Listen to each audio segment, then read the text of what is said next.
അടുത്ത മോഡൽ എന്താണ്? ഷേപ്പറിൽ ക്യൂബ് ഉണ്ടാക്കലാണ്. ഷേപ്പറിൽ cube making cube in shaper. Okay, shaper എന്ന് പറഞ്ഞാൽ എന്താണ്? ആദ്യമായിട്ട് എന്താണ് ഷേപ്പർ എന്ന് പറഞ്ഞാൽ? ഒരു വർക്കുകളുടെ പ്രതലങ്ങൾ എങ്ങനെയാണ് പ്ലെയിൻ ആയിട്ട് മെഷീൻ ചെയ്യുന്ന, ദാറ്റ് ഈസ് പാരലൽ ആയിട്ട് മെഷീൻ ചെയ്യുന്ന ആ ഒരു മെഷീനാണ്. ചെറിയ ചെറിയ വർക്കുകൾ ചെയ്യുന്ന ഒരു മെഷീനാണ് ഷേപ്പർ. അതെങ്ങനെയാ വെച്ചാൽ റാമിന്റെ മുകളിൽ ഒരു ടൂൾ ഉണ്ടായിരിക്കും.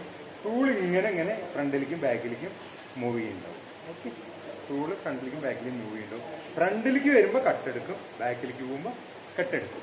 ഓക്കെ, അപ്പൊ നമ്മൾ നോക്കിക്കോളൂ, ഷേപ്പറിൽ എന്താണ് ആ ഫ്രണ്ട് ആൻഡ് ബാക്ക് മൂവ്മെന്റ് കിട്ടാൻ വേണ്ടിയിട്ടുള്ള മെക്കാനിസം എന്താണ്? Crank and slotted link mechanism. അത് നിങ്ങൾ മാനുഫാക്ചറിങ് മെഷീനിങ് പ്രോസസ്സോ ഏതായാലും അതിൽ പഠിച്ചിട്ടുണ്ടായിരിക്കും. അത് മെഷീൻ എലിമെന്റ്സ്. ഓക്കെ, അതിൽ പഠിച്ചിട്ടുണ്ടായിരിക്കും. Crank and slotted link quick return mechanism. അതായത് ടൂള് ഫ്രണ്ടിലേക്ക് വരുമ്പോൾ സ്പീഡിൽ വരും, ബാക്കിലേക്ക് പോകുമ്പോൾ ഫ്രണ്ടിലേക്ക് പോകുമ്പോൾ സ്ലോയിൽ വരും, cutting speed will be less, and ബാക്കിലേക്ക് പോകുമ്പോൾ സ്പീഡ് വിൽ ബി മോർ. അപ്പോൾ അതിന് ക്വിക്ക് റിട്ടേൺ ആണ്. ഓക്കെ, ആ മെക്കാനിസം ഉപയോഗിച്ചിട്ടാണ് റാം വർക്ക് ചെയ്യുന്നത്. റാമിന്റെ മുകളിൽ ടൂള് ഫിറ്റ് ചെയ്തിട്ടുണ്ടാവും. ടൂൾ എന്ത് ചെയ്യുന്നു? ഫ്രണ്ടിലേക്കും ബാക്കിലേക്കും പോകുന്നു. ബാക്കിലേക്ക് പോകുമ്പോൾ സ്പീഡ് കൂടി പോകുന്നു, ഫ്രണ്ടിലേക്ക് വരുമ്പോൾ സ്പീഡ് കുറഞ്ഞിട്ട് വരുന്നു. ആ സമയത്ത് കട്ടെടുക്കും. ഓക്കെ, അപ്പൊ നമ്മൾ നോക്കിക്കോളൂ, ഇതിപ്പോ നമ്മൾ ഈ ഒരു കാസ്റ്റയൺ പീസിനെയാണ് നമ്മൾ എന്ത് ചെയ്യേണ്ടത്? ഒരു ക്യൂബാക്കി മാറ്റേണ്ടത്. റഫാണ്. ഓക്കെ, റഫാണ് ഇത്. ഇത് മാത്രമല്ല, ഇത് കാസ്റ്റ് ചെയ്ത ഒരു ബ്ലോക്കാണ്. കാസ്റ്റയൺ ബ്ലോക്കാണ്. അപ്പൊ കാസ്റ്റ് ചെയ്യുമ്പോൾ ഇതിലൊരു ചെറിയ പ്രോബ്ലം ഉണ്ടായിരിക്കും. എന്താണ്? The outer surface will be always ഹാർഡായിരിക്കും ഔട്ടർ സർഫസ്. അപ്പൊ ഈ ഔട്ടർ സർഫസ് ഹാർഡ് ആകുമ്പോൾ നോക്കൂ, സാധാരണ നമ്മുടെ ഹൈസ്പീഡ് സ്റ്റീലൊക്കെ വെച്ചെടുക്കുന്ന സമയത്ത്, ഹൈസ്പീഡ് സ്റ്റീൽ ടൂൾ വെച്ചെടുക്കുന്ന സമയത്ത് tool will get blunted. Okay, കട്ടെടുക്കില്ല. കാരണം ഇതിന്റെ സർഫസ് ഹാർഡ്നെസ് ഉണ്ടായിരിക്കും. സോ അതിന് നമ്മൾ എന്ത് ചെയ്യുന്നു എന്ന് വെച്ച് കഴിഞ്ഞാൽ, സർഫസ് ഹാർഡ്നെസ്സിന് എടുക്കാൻ പറ്റിയ tool tungsten carbide tipped tools ആണ്. Okay, tungsten carbide tipped tools. അപ്പൊ നമ്മൾ ആദ്യം നമ്മുടെ റാമിന്റെ മുകളിൽ ഫിറ്റ് ചെയ്യുന്നത് എന്താണ്? ടങ്സ്റ്റൺ കാർബൈഡ് ടിപ്പ്ഡ് ടൂൾസ് വെച്ചിട്ടാണ് ഇതിന്റെ ഔട്ടർ സർഫസ് എടുക്കുന്നത്. അപ്പൊ ഇങ്ങനത്തെ ഒരു റഫ് കാസ്റ്റ് ആയിട്ടുള്ള കാസ്റ്റ് ആൻഡ് ബ്ലോക്കാണ് നമുക്ക് മാർക്കറ്റിൽ കിട്ടുന്നത്. അത് വാങ്ങിയിട്ടാണ് നമ്മൾ അതിനെ ക്യൂബ് ആക്കുന്നത്. അപ്പൊ നമുക്ക് ആദ്യമായിട്ട് എന്താ ചെയ്യേണ്ടത്? ഈ കാസ്റ്റ് ആൻഡ് ബ്ലോക്കിനെ ഒരു സൈഡ് നമ്മൾ കറക്റ്റ് ആയിട്ട് ഫിനിഷ് ചെയ്തെടുക്കുക. ബോട്ടം സൈഡ് മാത്രം ഫിനിഷ് ചെയ്തെടുക്കുക. ഷേപ്പറിൽ ഫിനിഷ് ചെയ്ത ശേഷം എന്ത് ചെയ്യണം? ബോട്ടം സൈഡ് മാത്രം ഫിനിഷ് ചെയ്തെടുത്ത ശേഷം ഇതിനെ ചോക്ക് ചെയ്യും. ചോക്ക് ചെയ്ത ശേഷം, കംപ്ലീറ്റ് ചോക്ക് ചെയ്ത ശേഷം നമ്മുടെ സർഫസ് പ്ലേറ്റിൽ കൊണ്ടുപോയിട്ട് എന്ത് ചെയ്യണം? നിർത്തി വെക്കുക. ഇങ്ങനെ വെക്കുക. അതായത് മെഷീന്റെ സർഫസ് പ്ലേറ്റ് ടച്ച് ചെയ്ത് വെക്കുക. ടച്ച് ചെയ്ത് വെച്ചിട്ട് നമ്മൾ എന്ത് ചെയ്യണം? നമ്മുടെ ഇതുണ്ടല്ലോ, അതായത് നമ്മുടെ വെർനിയർ ഹൈറ്റ് ഗേജ് വെച്ച് ഇതിന്റെ ടോപ്പ് മാർക്ക്, ഇതിന് പാരലായിട്ട് നമ്മൾ വെർനിയർ ഹൈറ്റ് ഗേജിൽ ഉണ്ടാവും 60 mm ടോപ്പ് മാർക്ക് ചെയ്ത ശേഷം ട്രൈ സ്ക്വയർ സൈഡിൽ വെക്കുക. ഒരിക്കലും ഇതിൽ തിരിച്ചു വെക്കരുത്. ട്രൈ സ്ക്വയർ സൈഡിൽ വെച്ചിട്ട് എന്ത് ചെയ്യണം? ഈ സൈഡിൽ നമ്മൾ 60 ഒരു വെർട്ടിക്കൽ ലൈൻ വരയ്ക്കുക. പിന്നെ ഇവിടുന്ന് 60 mm ഇങ്ങോട്ട് വിട്ടിട്ട് ഒരു വെർട്ടിക്കൽ ലൈൻ വരയ്ക്കുക. അങ്ങനെയാണ് മാർക്കിംഗ് ചെയ്യേണ്ടത്. അപ്പൊ എങ്ങനെയാണ് ചെയ്യേണ്ടത്? ആദ്യം നമ്മുടെ റഫ് കാസ്റ്റ് ആയിട്ടുള്ള കാസ്റ്റാണ് കൊണ്ടുവന്നതിന് ശേഷം ഷേപ്പിംഗ് മെഷീനിൽ കൊണ്ടുപോയിട്ട് ടോപ്പ് ഒരു സൈഡ് മാത്രം പാരലാക്കി എടുക്കും. ഓക്കെ, ഒരു സൈഡ് മാത്രം പാരലാക്കി എടുത്ത ശേഷം എന്ത് ചെയ്യുന്നു? ചോക്ക് ചെയ്യും. ചോക്ക് ചെയ്ത ശേഷം മെഷീൻ ചെയ്ത സൈഡ് സർഫസ് പ്ലേറ്റിൽ ഇങ്ങനെ വെക്കണം. മെഷീൻ ചെയ്ത സൈഡ് സർഫസ് പ്ലേറ്റിൽ വെക്കണം. എന്നിട്ട് വെർനിയർ ഹൈറ്റ് ഗേജ് വെച്ചിട്ട് 60 mm മുകളിൽ മാർക്ക് ചെയ്യുന്നു. 60 mm ഇവിടെ നിന്ന് ഹൈറ്റിലേക്ക് കറക്റ്റ് ആയിട്ട് മാർക്ക് ചെയ്യുന്നു. വെർനിയർ ഹൈറ്റ് ഗേജിന്റെ ആദ്യമായിട്ട് എന്ത് ചെയ്യുന്നു? 0 എറർ കറക്റ്റ് ചെയ്തിട്ട് വേണം 60 mm മാർക്ക് ചെയ്യാൻ. എന്നിട്ട് അതേ മുകളിൽ 60 mm മാർക്ക് ചെയ്ത ശേഷം ട്രൈ സ്ക്വയർ വെച്ചിട്ട് ഒരു വെർട്ടിക്കൽ ലൈൻ ഇവിടെ വരയ്ക്കുക. അവിടുന്ന് 60 mm കഴിച്ചിട്ട് ഇവിടെ ഒരു വെർട്ടിക്കൽ ലൈൻ വരയ്ക്കുക. തിരിച്ചു വെക്കുക. ഇവിടെ ഒരു വെർട്ടിക്കൽ ലൈൻ വരയ്ക്കുക. 60 mm കഴിച്ച് ഇവിടെ വരയ്ക്കുക. അതേമാതിരി ഇവിടെ ഒരു വെർട്ടിക്കൽ ലൈൻ വരയ്ക്കുക. 60 mm കഴിച്ചിട്ട് ഇങ്ങനെ വരയ്ക്കുക. എന്നിട്ട് എന്ത് ചെയ്യണം? നമ്മൾ ഷേപ്പറിന്റെ ടേബിളിൽ കൊണ്ടുപോവുക. ടേബിളിൽ കൊണ്ടുപോയിട്ട് ഫിറ്റ് ചെയ്യുക. ഫിറ്റ് ചെയ്തിട്ട് എങ്ങനെ ചെയ്യേണ്ടത്? സർഫസ് ഗേജ് വെച്ചിട്ട് നമ്മൾ ഇതിനെ കറക്റ്റ് ആയിട്ട് ഈ മാർക്കിന് ടേബിളിന് പാരലായിട്ട് മാർക്ക് വെക്കണം. സർഫസ് ഗേജ് വെച്ച് ടേബിളിന് പാരലായിട്ട് മാർക്ക് വെക്കണം. അങ്ങനെ വേണം നമ്മൾ സർഫസ് ഗേജിന് വെച്ചിട്ട് നമ്മുടെ ഷേപ്പർ ടേബിളിൽ ഫിറ്റ് ചെയ്യാം. ഫിറ്റ് ചെയ്തിട്ട് നമ്മൾ കട്ടുകൾ എടുക്കുന്നു. ഈ മാർക്ക് പോകേണ്ട അതുവരേക്ക് കട്ട് എടുക്കുന്നു. നോക്കൂ, ഷേപ്പറിലെ ആക്യുറസി എന്ന് പറഞ്ഞു കഴിഞ്ഞാൽ 0.025 0.25 അതൊരു 1/4 mm വരെ മാത്രം നമുക്ക് ആക്യുറസി കിട്ടുള്ളൂ. സോ അതുകൊണ്ട് എന്താണ്, it is not very accurate ആയിട്ട് എടുക്കാൻ പറ്റിയ ഒരു മെഷീൻ അല്ല ഷേപ്പർ. സോ എന്താണ് 0.25 mm ആക്യുറേസി ആയിട്ട് 60/60 ഒരു ക്യൂബ് നിങ്ങൾ ഷേപ്പറിൽ മെഷീൻ ചെയ്യണം. ഇനി അടുത്ത പ്രോസസ്സ് എന്താണ്? അപ്പൊ നമുക്ക് ക്യൂബ് മാർക്കിങ്ങിൽ എന്താ ചെയ്യേണ്ടത് വെച്ചാൽ നമ്മുടെ റഫ് കാസ്റ്റിന്റെ അടി മെഷീൻ ചെയ്യണമെന്ന് പറഞ്ഞു അല്ലേ. അടി മാത്രം മെഷീൻ ചെയ്യുക, അതിന്റെ ശേഷം കംപ്ലീറ്റ് ചോക്ക് ചെയ്യുക. ആ ചോക്ക് ചെയ്ത പീസ്, അതായത് അടി മെഷീൻ ചെയ്ത പീസ് നേരെ നമ്മുടെ സർഫസ് പ്ലേറ്റിൽ വെക്കുന്നു. അതിൽ നമ്മൾ എന്ത് ചെയ്യുന്നു, 0 എറർ കറക്റ്റ് ചെയ്ത വെർനിയർ ഹൈറ്റ് ഗേജ് എടുക്കണു. 60 mm കൊണ്ട് മാർക്ക് ചെയ്യണം. ഓക്കെ, 60 വെർനിയർ ഹൈറ്റ് ഗേജിൽ നമ്മൾ 60 എടുത്തു. 0 എറർ കറക്റ്റ് ചെയ്ത് 60 എടുത്തു. 60 എടുത്ത ശേഷം നമ്മൾ അടി മെഷീൻ ചെയ്ത് കഴിഞ്ഞ പീസ് എന്ത് ചെയ്യുന്നു, ആ മെഷീനിന്റെ സർഫസ് എന്ത് ചെയ്യുന്നു, സർഫസ് പ്ലേറ്റിലേക്ക് വെക്കണു. വെച്ച ശേഷം നമ്മൾ എന്ത് ചെയ്യുന്നു, 60 കറക്റ്റായിട്ട് ആ ടോപ്പ് ഹൈറ്റിൽ മാർക്ക് ചെയ്യുന്നു. 60 മാർക്ക് ചെയ്യുന്നു. എല്ലാ സൈഡിലും മാർക്ക് ചെയ്യണം. 60 എല്ലാ സൈഡിലും മാർക്ക് ചെയ്യണം. അപ്പം എന്തായി, ഹൈറ്റ് 60 കറക്റ്റാക്കി. ഓക്കെ, അത് കഴിഞ്ഞ ശേഷം നമ്മൾ എന്ത് ചെയ്യുന്നു, നമ്മുടെ റൈ സ്ക്വയർ എടുത്തിട്ട് നമ്മൾ എന്ത് ചെയ്യുന്നു, നോക്കൂ, കറക്റ്റായിട്ട് തിരിച്ചു വെക്കാൻ പാടില്ല, ബ്ലോക്കിന് തിരിച്ചു വെക്കാൻ പാടില്ല. ട്രൈ സ്ക്വയർ വെച്ചിട്ട് എന്ത് ചെയ്യുന്നു, നമ്മൾ ഈ എൻഡിൽ നമ്മൾ കറക്റ്റായിട്ടൊരു വെർട്ടിക്കൽ ലൈൻ വരയ്ക്കുന്നു. വെർട്ടിക്കൽ ലൈൻ വരയ്ക്കണം. ഓക്കെ, വെർട്ടിക്കൽ ലൈൻ വരയ്ക്കണം. അവിടെ നിന്ന് കറക്റ്റായിട്ട് നമ്മൾ വീണ്ടും രണ്ടാമത്തെ ലൈൻ 60 കൊടുന്ന് വെക്കുക. 60 കൊടുന്ന് വെച്ച ശേഷം കറക്റ്റായിട്ട് മാർക്ക് ചെയ്യുക. ഓക്കെ, അപ്പോൾ നോക്കൂ, ഈ ആംഗിൾ 90 ഡിഗ്രി ആയിരിക്കും, ഈ ആംഗിൾ 90 ഡിഗ്രിക്ക്, ഈ ആംഗിൾ 90 ഡിഗ്രി ആയിരിക്കും, ഈ ആംഗിൾ 90 ഡിഗ്രി ആയിരിക്കും. ഓക്കെ, അതേമാതിരിക്ക് എന്ത് ചെയ്യണം, ഇവിടെ അതേമാതിരിക്ക് എന്ത് ചെയ്യണം, കറക്റ്റായിട്ട് ഒരു പെർപെൻഡിക്കുലർ ലൈൻ വരയ്ക്കുക. ഓക്കെ, പെർപെൻഡിക്കുലർ ലൈൻ വരയ്ക്കുക. അതിൽ നിന്ന് നമ്മൾ 60 mm കറക്റ്റായിട്ട് മാർക്ക് ചെയ്യുക. മാർക്ക് ചെയ്തിട്ട് 60 mm ട്രൈ സ്ക്വയർ ഇങ്ങനെ വെച്ചിട്ട് കറക്റ്റായിട്ട് വരണം. ഓക്കെ, അതേമാതിരി ഈ പുറം അതേമാതിരി തന്നെ ചെയ്യുക. ഒരു പെർപെൻഡിക്കുലർ ലൈൻ വരയ്ക്കുക. പെർപെൻഡിക്കുലർ ലൈൻ വരച്ച് അതിന് ശേഷം 60 mm മാർക്ക് ചെയ്യുക. മാർക്ക് ചെയ്യുക. 60 mm മാർക്ക് ചെയ്ത ശേഷം ട്രൈ സ്ക്വയർ കറക്റ്റാക്കി വെക്കുക. നോക്കൂ, ഇങ്ങനെ നമ്മൾ 4 പുറം മാർക്ക് ചെയ്യുന്ന സമയത്ത് ഈ പുറത്തെ ഫേസും ആ പുറത്തെ ഫേസിൽ മാർക്കിംഗ് തെറ്റാവാൻ ചാൻസ് ഉണ്ട്. അതിന് നമ്മൾ എന്ത് ചെയ്യണമെന്ന് വെച്ചാൽ, ഈ ഇവിടെ മാർക്ക് ചെയ്ത ശേഷം ഈ വർക്ക് പീസിനെ നമ്മൾ നമ്മുടെ ഷേപ്പറിന്റെ വൈസിൽ പിടിപ്പിക്കണം. വൈസിൽ പിടിപ്പിച്ച ശേഷം സർഫസ് ഗേജ് അവിടെ കൊണ്ടുപോയി വെച്ച ശേഷം എന്ത് ചെയ്യണം, ടേബിളിന്റെ പാരലാക്കണം ഇതിനെ. ഓക്കെ, പാരലാക്കണം, ടേബിളിന് പാരലാക്കണം ഇതിനെ. ടേബിളിന് കറക്റ്റായിട്ട് പാരൽ ഇങ്ങനെ ടേബിളിൽ വെച്ചിട്ട് നമ്മൾ ഈ സർഫസ് ഗേജ് ടേബിളിൽ വെച്ചിട്ട് ഇതിനിങ്ങനെ പാരലായിട്ട് കിട്ടണം. ഓക്കെ, പാരലായിട്ട് കിട്ടത്തക്ക വിധത്തിൽ എന്ത് ചെയ്യണം, അടിയിൽ പാക്കിങ് കറക്റ്റായി കൊടുത്തിട്ട് നമ്മൾ ഷേപ്പർ ടേബിളിൽ സെറ്റ് ചെയ്യാം. നോക്കൂ, ഇതാണ് ഷേപ്പർ എന്ന് പറഞ്ഞാൽ എന്താണ്, ആക്ച്വലി ഒരു ചെറിയ പ്ലെയിൻ ആയിട്ടുള്ള സർഫസുകൾ. പ്ലെയിൻ എന്ന് പറഞ്ഞാൽ പാരലൽ സർഫസുകൾ ഇങ്ങനെ കോണ്ടൂറായിട്ടോ അല്ലാണ്ട് വളഞ്ഞിട്ടോ അങ്ങനെ ഇങ്ങനെ അപ്പ് ആൻഡ് ഡൗൺസ് ഇങ്ങനെ ആവാം. പക്ഷെ ഇങ്ങനെ പറ്റില്ല. കാരണം എന്താണ്, ഈ റാം ഇങ്ങനെ പാരലായിട്ട് മാത്രമേ മൂവ് ചെയ്യൂ. ഓക്കെ, വർക്കിന്റെ മുകളിലേക്ക് പൊക്കി കൊടുക്കാം, പക്ഷെ ഇങ്ങനത്തെ ഷേപ്പുകൾ ആക്കാം. പക്ഷെ ഒരിക്കലും ഇങ്ങനത്തെ ഷേപ്പുകൾ ആക്കാൻ പറ്റില്ല. ഓക്കെ, അതാണ് ഷേപ്പിംഗ് എന്ന് പറഞ്ഞ പ്രോസസ്സാണ് ഇതിൽ ചെയ്യുന്നത്. അപ്പൊ എങ്ങനെയാണ് നമ്മുടെ ഈ റാം മൂവ് ചെയ്യുന്നത് നോക്കാം. റാം മൂവ് ചെയ്യുന്നത് നോക്കിക്കോളൂ. ഇതൊരു crank and slotted link mechanism ആണ്. അപ്പൊ ക്രാങ്ക് ആണ് ഈ കാണുന്നത്, ഇതാണ് സ്ലോട്ടഡ് ലിങ്ക്. ഓക്കെ, ഈ ഗിയർ അതിലൊരു പിനിയൻ മോട്ടോറിൽ നിന്ന് വരുന്ന ഡ്രൈവ് ഒരു പിനിയൻ വഴി വന്ന് ഈ ബുൾ ഗിയറിലേക്ക് വരണം. ആ ബുൾ ഗിയറിൽ ഒരു ക്രാങ്ക് ഉണ്ട്. ആ ക്രാങ്ക് എന്ത് ചെയ്യുന്നു, റൊട്ടേറ്റ് ചെയ്യുന്ന സമയത്ത് ഇതിനെ ഫ്രണ്ട് ആൻഡ് ബാക്കിലേക്ക് മൂവ് ചെയ്യിക്കുന്നു. അതാണ് ഈ മെക്കാനിസം അതാണ് കേട്ടോ. അപ്പൊ ക്രാങ്ക് ആൻഡ് സ്ലോട്ട് കണ്ടോ. അപ്പൊ ഈ ക്രാങ്ക് പിൻ എന്താണ്, ഒരു സ്ലൈഡ് ബ്ലോക്കാണ്. അത് സ്ലൈഡ് ബ്ലോക്ക് അങ്ങനെ റൊട്ടേറ്റ് ചെയ്യുന്നു.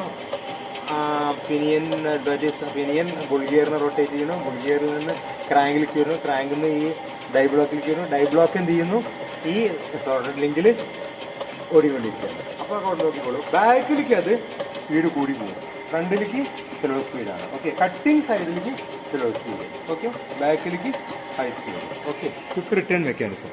പിന്നെ നെക്സ്റ്റ് ഒരു ഐറ്റമാണ്, ഇതിന്റെ പേര്, ഈ ടോപ്പ് ഐറ്റത്തിന്റെ പേര് റാം. ഇത് ടൂൾ ഹെഡ്.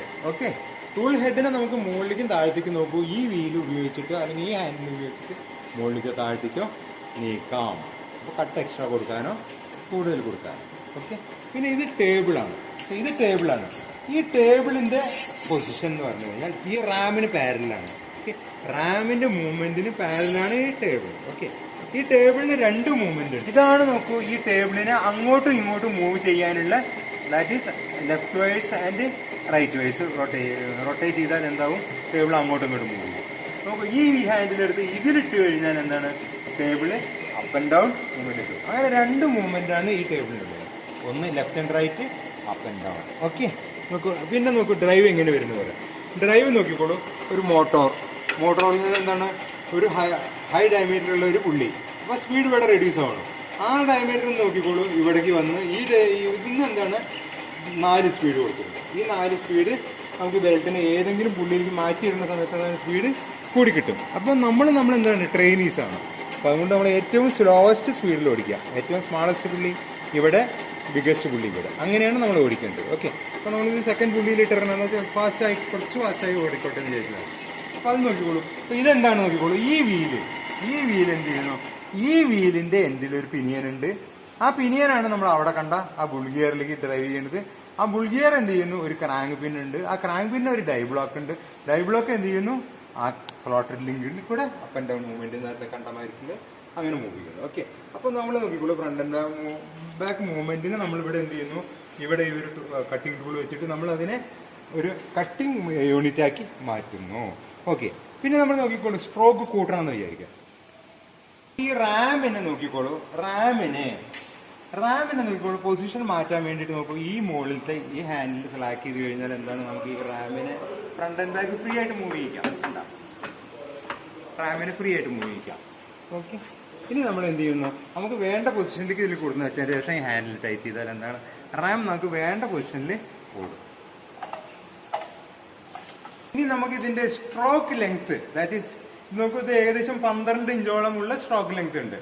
അപ്പൊ നമ്മൾ എന്താണ്, സ്ട്രോക്ക് ലെങ്ത് അഡ്ജസ്റ്റ് ചെയ്യാൻ നോക്കൂ, നമ്മുടെ ആ ക്രാങ്കിന്റെ അപ്പുറത്ത് കണ്ട crank and slaughter link mechanism എന്ന് പറയില്ലേ, ആ ക്രാങ്കിന്റെ ത്രോ അഡ്ജസ്റ്റ് ചെയ്യാം. ക്രാങ്ക് ത്രോ എത്രയാണ്, എസെൻട്രിസിറ്റി, അത് അഡ്ജസ്റ്റ് ചെയ്യുക. അപ്പൊ അതിന് നോക്കിക്കോളൂ, എന്താ ചെയ്യേണ്ടതെന്ന് വെച്ച് കഴിഞ്ഞാൽ ഇതിനെ നമ്മൾ ടേൺ ചെയ്ത് കൊടുത്താൽ, റൈറ്റിലേക്ക് ടേൺ ചെയ്താൽ എന്താണ്, എസെൻട്രിസിറ്റി കൂടുതലാവും. അപ്പൊ അതിന്റെ സ്ട്രോക്ക് കൂടുതലാവും. ഇടത്തോട്ട് ടേൺ ചെയ്താൽ എന്താണ്, ഇതിന്റെ സ്ട്രോക്ക് കമ്മിയാവും. ഓക്കെ, എസെൻട്രിസിറ്റി കമ്മിയായി കിട്ടും. അപ്പൊ നോക്കിക്കോളൂ, ഇപ്പൊ എങ്ങനെ ഇതേ നോക്കിക്കോളൂ, എങ്ങനെയാണ് നോക്കിക്കോളൂ, കണ്ടോ, ടൈറ്റ് ചെയ്യുമ്പോൾ നോക്കിക്കോളൂ, കണ്ടോ, സ്പീഡ് കൂടി വരുന്നുണ്ടോ. ഓക്കെ, പിന്നെ നമ്മൾ എന്ത് ചെയ്യണം, ഇടത്തോട്ട് തിരിച്ചു കഴിഞ്ഞാൽ എന്താണ്, ഇടത്തോട്ട് തിരിച്ചു കഴിഞ്ഞാൽ സ്ട്രോക്ക് കുറഞ്ഞ് വരും. ഓക്കെ, ഹാൻഡിലിട്ടിട്ട് തിരിക്കാം. ഹാൻഡിലിട്ടിട്ട് ഇടത്തോട്ട് തിരിച്ചു കഴിഞ്ഞാൽ സ്ട്രോക്ക് കമ്മിയായി വരും.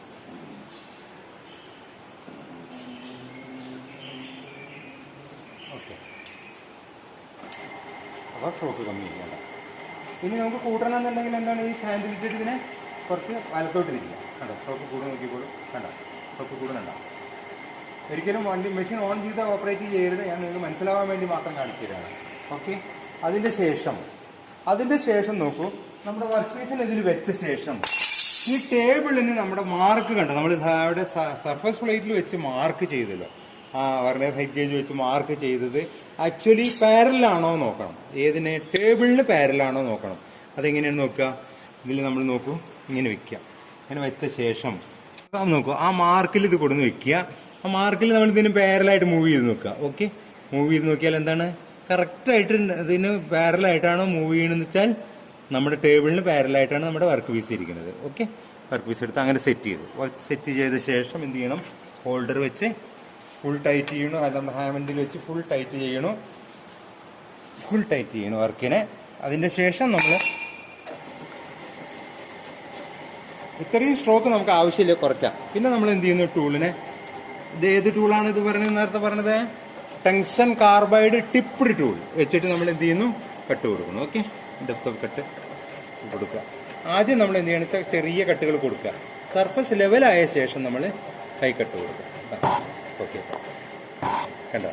ഇപ്പം നോക്കൂ, ഇപ്പോൾ ഇതിൽ ചെറിയൊരു ലെവൽ ഡിഫറൻസ് ഉണ്ട്. അത് കറക്റ്റായിട്ട് നമ്മുടെ ആദ്യത്തെ ട്രാവലിൽ അത് മാറിക്കിട്ടും. ഇപ്പം നോക്കിക്കോളൂ, നമ്മളിങ്ങനെ കുറേശ്ശെ കുറേശ്ശെ കുറേശ്ശെ മൂവ് ചെയ്തിട്ട് ഇപ്പം നോക്കുക. നമുക്ക് എന്താണ് ഇതിൽ ആക്ച്വലി അതിൽ ചെറിയ മിസ്റ്റേക്ക് എന്താ വെച്ചാൽ നമ്മുടെ ഇതിന് ഇത്രയും സ്ട്രോക്ക് നമുക്ക് ആവശ്യമില്ല. സ്ട്രോക്ക് കുറച്ച് കുറയ്ക്കാം. അതിനെന്ത് ചെയ്യണം വെച്ചാൽ നമ്മൾ മെഷീൻ ഓഫ് ചെയ്യുക. മെഷീൻ ഓഫ് ചെയ്തിട്ട് നോക്കൂ, ഈ ലിവർ ഇടത്തോട്ട് തിരിച്ചു കഴിഞ്ഞാൽ എന്താവും, നമുക്ക് സ്ട്രോക്ക് കുറഞ്ഞു കിട്ടും. എന്താണ് അവിടെ സംഭവിക്കുന്നത്? ആ ക്രാങ്കിന്റെ ത്രോ കമ്മിയാക്കുകയാണ്. അതിന്റെ ശേഷം നമ്മൾ എന്ത് ചെയ്യുന്നു, കണ്ടോ, അപ്പോൾ നമുക്ക് സ്ട്രോക്ക് കമ്മിയായി. ഓക്കെ, ഇനി നമ്മൾ എന്ത് ചെയ്യുന്നു, ടേബിളിനെ മൂവ് ചെയ്യാം. ഓക്കെ, അങ്ങനെ നമ്മുടെ മാർക്ക് വരെ കട്ടെടുക്കാം. ഓക്കെ, എപ്പോഴും നമ്മൾ ഷേപ്പറിൽ കാസ്റ്റൈൻ ബ്ലോക്കുകളാണ് ഉപയോഗിക്കുന്നത്. Carbide ടിപ്പ്ഡ്, tungsten carbide tipped tools ഉപയോഗിക്കുക. ഓക്കെ, HSS ടൂളുകൾ സർഫസ് ക്ലീൻ ചെയ്തതിന്റെ ശേഷം മാത്രം HSS ടൂളുകൾ ഉപയോഗിക്കുക. ഓക്കെ, അപ്പൊ നമ്മൾ നോക്കിക്കോളൂ, ഇതിന്റെ ഇത് ടൂൾ ഹോൾഡർ സിംഗിൾ ടൂൾ ഹോൾഡറാണ്. അപ്പൊ ഇതില് ക്ലാപ്പർ ബോക്സ് ഇത് നോക്കിക്കോളൂ, ഇത് മുകളിലേക്കും താഴേക്കും ബാക്കിലേക്ക് പോണ സമയത്ത് ഫ്രീ ആയിട്ട് മൂവ് ചെയ്യാനാണിത് ക്ലാപ്പർ ബോക്സ്. അതാണ്. ഓക്കെ, ടൂൾ ഇനി ക്ലാപ്പർ ബോക്സിനും കൂടി മുകളിലേക്കും താഴത്തേക്കും ഇറക്കാനും കയറ്റാനും, ദാറ്റ് ഈസ് സ്പീഡ് കൊടുക്കാനും സ്പീഡ് റിലീസ് ചെയ്യാനുള്ള ഹാൻഡിലാണിത്. ഇത് വലത്തോട്ട് തിരിച്ചാൽ താഴത്തേക്ക് ഇറങ്ങി, ഇടത്തോട്ട് തിരിച്ചാൽ മുകളിലേക്ക് കയറും. ഓക്കെ, നമ്മൾ എന്ത് ചെയ്തു, ഇപ്പോൾ നമ്മൾ കട്ട് ആക്ച്വലി നോക്കൂ, ടൂളിനെ താഴത്തേക്കോ മുകളിലേക്കോ ഇറക്കാൻ നമ്മൾ ഈ സ്ക്രൂ ആണ് ഉപയോഗിക്കുന്നത്. ഓക്കെ, ഡെപ്ത് കൂട്ടാനോ കുറയ്ക്കാനോ. പിന്നെ നമ്മൾ ഇതിനെ ഇങ്ങോട്ടോ മൂവ് ചെയ്ത് കഴിഞ്ഞാൽ എന്താണ്, റൈറ്റിലേക്കോ ലെഫ്റ്റിലേക്കോ കറക്റ്റായിട്ട് മൂവ് ആവും. കണ്ടോ, കട്ട് എടുക്കണോ മൂവ് ആവണം. ഒരു കട്ട് കൊടുത്ത ശേഷം നമ്മൾ ഒരു എൻഡിലേക്ക് കൊണ്ടുപോവുക. ഒരു എൻഡിൽ കൊണ്ടുപോയ ശേഷം നമുക്ക് ഏകദേശം ഒരു 1 mm ഡെപ്തിലുള്ള കട്ട് കൊടുക്കുക. അതിൽ കൂടുതൽ കൊടുക്കരുത്, കാരണം അത്രയും ഒരു ഹെവി കട്ടുകൾ കൊടുക്കാതെ ലൈറ്റ് കട്ടുകൾ അങ്ങനെ കൊടുക്കുക. 1 mm കട്ടുകൾ കൊടുക്കുക. അങ്ങനെ നമ്മൾ എന്ത് ചെയ്യുന്നു, ഒരു സൈഡ് അങ്ങനെ കംപ്ലീറ്റ് ചെയ്യുക. നമ്മുടെ മാർക്ക് വരെ ഈ ഡെപ്ത് അങ്ങനെ കൊടുത്തിട്ട് കട്ട് കൊടുത്തുകൊണ്ടേയിരിക്കുക. ഓക്കെ, ഒരു സ്റ്റാൻഡേർഡ് ഫിനിഷ് കിട്ടണമായിരിക്കും നമ്മളങ്ങനെ കൊണ്ടുപോകും. ഓക്കെ,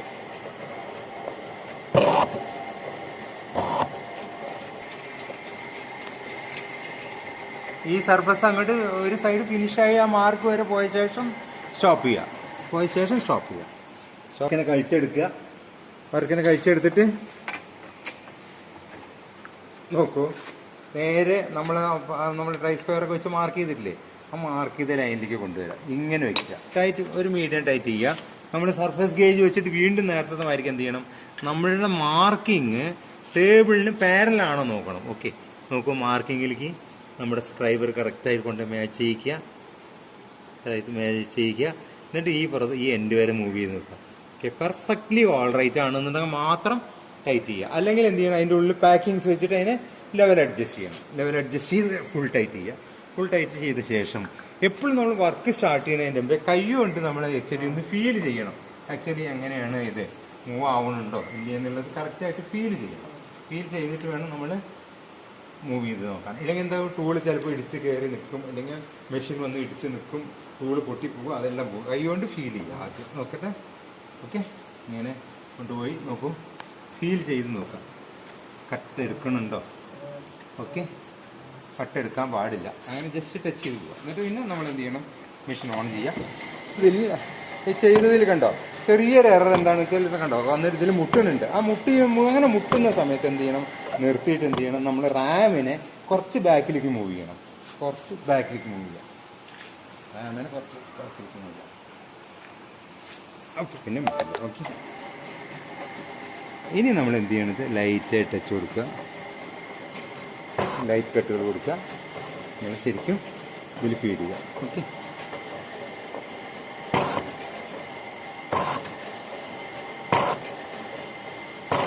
അപ്പോൾ നമ്മൾ എന്താണ് എപ്പോഴും ചെയ്യേണ്ടത് എന്താ വെച്ചാൽ, ടേബിളിന് പാരലാണോ നമ്മൾ വെച്ച മാർക്ക് നോക്കണം. മാർക്ക് ടേബിളിന് പാരലാണെങ്കിൽ മാത്രമേ നമുക്ക് ക്യൂബ് കിട്ടുള്ളൂ. അല്ലെങ്കിൽ എന്താവും, നമുക്ക് തോന്നിയമായിരിക്കും ഒരു ഷേപ്പ്, റോംബോയിഡ് മാതിരിക്കും വലിയൊരു ഷേപ്പാണ് കിട്ടുക. അപ്പോൾ നമ്മൾ ആക്ച്വലി എപ്പോഴും എന്താണ്, സർഫസ് ഗേജ് വെച്ചിട്ട് നമ്മൾ ടേബിളിന് വർക്ക് പീസിനെ പാരലാക്കണം. എന്നിട്ട് നമ്മൾ പാരലാക്കിയ ശേഷം ലൈറ്റ് കട്ടുകൾ കൊടുക്കുക. ആദ്യത്തെ കട്ട് എപ്പോഴും ലൈറ്റ് കട്ട് കൊടുക്കും. കാരണം എന്താ, നമ്മുടെ വർക്ക് പീസിൽ അപ്പ് ആൻഡ് ഡൗൺസ് ഉണ്ടായിരിക്കും. അപ്പ് ആൻഡ് ഡൗൺ ഇതിന് ക്ലിയർ ചെയ്യണം. ഓക്കെ, അത് കഴിഞ്ഞ ശേഷം 1 mm 1.5 mm കട്ട് വരെ കൊടുക്കാം. ഓക്കെ, അങ്ങനെ ആ കട്ട് നോക്കൂ. ഈ എൻഡിൽ എത്തിക്കഴിഞ്ഞാൽ നമ്മൾ ആക്ച്വലി വരെ ഈ മാർക്ക് വരെ നമ്മൾ എടുക്കണം. ഒരു 5 or 6 കട്ട് കൊടുത്തിട്ട് ഈ മാർക്ക് വരെ എത്തണം. ആ മാർക്ക് എത്തിയതിൻ്റെ ശേഷം സ്റ്റോപ്പ് ചെയ്യാം. അതിന് ശേഷം വീണ്ടും നമ്മൾ വർക്കിനെ സ്ലാക്ക് ചെയ്യുന്നു. വീണ്ടും നമ്മൾ എന്ത് ചെയ്യുന്നു, വേറൊരു പൊസിഷനിൽ വെക്കണം. ഓക്കെ, വേറൊരു പൊസിഷനിൽ വെച്ചിട്ട് എന്താണ്, ഈ 2 മാർക്കിലത്തെ ഒരു മാർക്ക് എടുക്കണം. മാർക്കിനെ നമ്മൾ ആദ്യം നമ്മൾ വയസ്സിൽ വെക്കുക, ടൈറ്റ് ചെയ്യുക. നേരത്തെ ചെയ്ത അതേമാതിരിക്ക് തന്നെ സർഫസ് ഗേജ് കൊണ്ടുവരിക. സർഫസ് ഗേജ് ടേബിളിന് പാരലായിട്ടാണോ ഇരിക്കുന്നത് നോക്കുക. ഇവിടെ വന്നിട്ട് നമ്മൾ നമ്മുടെ മാർക്ക് പാരലാണോ നോക്കണം. ഏതിനെ, സർഫസ് ദാറ്റ് ഈസ് ടേബിളിന് പാരലാണോ സർഫസ് ഗേജ് വെച്ച് നോക്കണം. നോക്കിയതിൻ്റെ ശേഷം കറക്റ്റായി എൻഷുർ ചെയ്യുക. എൻഷുർ ചെയ്ത ശേഷം മാത്രം കട്ട് കൊടുക്കുക. ഓക്കെ, ഇല്ലെങ്കിൽ സപ്പോസ് ലെവൽ അല്ലെങ്കിൽ എന്ത് ചെയ്യണം, പാക്കിംഗ് പീസുകൾ വെച്ചിട്ട് ലെവൽ കൊടുക്കണം. കൈ കൊണ്ട് ഫീൽ ചെയ്ത് നോക്കുക. ഓടുമ്പോൾ ഒന്ന് ഇടിക്കുന്നുണ്ടോ നമുക്ക് ഒന്ന് ഫീൽ ചെയ്യുക കേട്ടോ. അങ്ങനെ ഫീൽ ചെയ്തിട്ട് വീണ്ടും ഓടിക്കുക. ഓടിച്ച ശേഷം നമ്മൾ ലൈറ്റ് കട്ടുകൾ കൊടുക്കുക. ആദ്യം ലൈറ്റ് കട്ട് കൊടുക്കുക, എന്നിട്ട് അതിൻ്റെ ശേഷം മാത്രമേ ഡെപ്ത് ഓഫ് കട്ട് കൊടുക്കാവുള്ളൂ. കണ്ടോ, അപ്പോൾ ഇതിലൊരു ലെവൽ ഡിഫറൻസ് ഉണ്ട്. കണ്ടോ, ബാക്കിൽ മാത്രം എടുക്കുന്നുണ്ട്, ഫ്രണ്ടിൽ എടുക്കുന്നില്ല. അങ്ങനെ വരുന്ന സമയത്ത് നമ്മൾ ആദ്യം എന്ത് ചെയ്യണം, ആ കട്ടിനെ കംപ്ലീറ്റ് ചെയ്യണം. കംപ്ലീറ്റ് ചെയ്ത ശേഷം വീണ്ടും നമ്മൾ എന്ത് ചെയ്യുന്നു, കട്ടെടുത്തിട്ടുണ്ടെങ്കിൽ അങ്ങനെ പോകാം. കണ്ടോ, ബാക്കിൽ കട്ടെടുക്കുന്നുണ്ട്, ഫ്രണ്ടിൽ കട്ട് കുറവാണ്. അങ്ങനെ നമ്മളത് ആ സർഫസും കൂടി നമ്മുടെ മാർക്ക് വരെയും കൊണ്ടുവരാം. ഈ എൻഡ് വരെ കട്ട് ചെയ്യുക. ഈ എൻഡ് വരെ കട്ട് ചെയ്തിട്ട് നമ്മൾ എന്ത് ചെയ്യണം, വീണ്ടും 1.5 mm 1 mm കട്ട് കൊടുത്തിട്ട് നമ്മുടെ മാർക്ക് വരെയും കട്ടെടുക്കാം. മാർക്ക് വരെയും കട്ടെടുത്ത ശേഷം മെഷീൻ സ്റ്റോപ്പ് ചെയ്തിട്ട് അടുത്ത സൈഡിലേക്ക് വയ്ക്കുക. അടുത്ത സൈഡ് വെച്ചിട്ട് നമ്മളെന്താ, ക്യൂബിൻ്റെ ഇനി അടുത്ത സൈഡ് എവിടെയാണുള്ളത്, മാർക്കിംഗ് ഉള്ളത് വെച്ചാൽ ആ മാർക്കിൽ വയ്ക്കുക. മാർക്കിൽ വെച്ചിട്ട് നമ്മൾ കറക്റ്റായിട്ട് ക്യൂബ് കംപ്ലീറ്റ് ചെയ്യുക. ഓക്കെ, അല്ലെങ്കിൽ സപ്പോസ് നമുക്ക് 1 or 2 മാർക്ക് ചിലപ്പോൾ കമ്മിയായിരിക്കും. അപ്പോൾ എന്ത് ചെയ്യണം, ചിലപ്പോൾ മെഷീൻ ചെയ്യുമ്പോൾ ചില മാർക്കുകൾ പോയിട്ടുണ്ടെങ്കിൽ വീണ്ടും സർഫസ് പ്ലേറ്റിൽ കൊണ്ടുപോയി വെർനിയർ ഹൈറ്റ് ഗേജ് വെച്ച് മാർക്ക് ചെയ്യുക. ഓക്കെ, ഹൈറ്റ് മാർക്ക് ചെയ്തിട്ട് കൊടുത്തിട്ട് വീണ്ടും ഇതേമാതിരിക്ക് ക്യൂബ് ഉണ്ടാക്കുക. ഓക്കെ.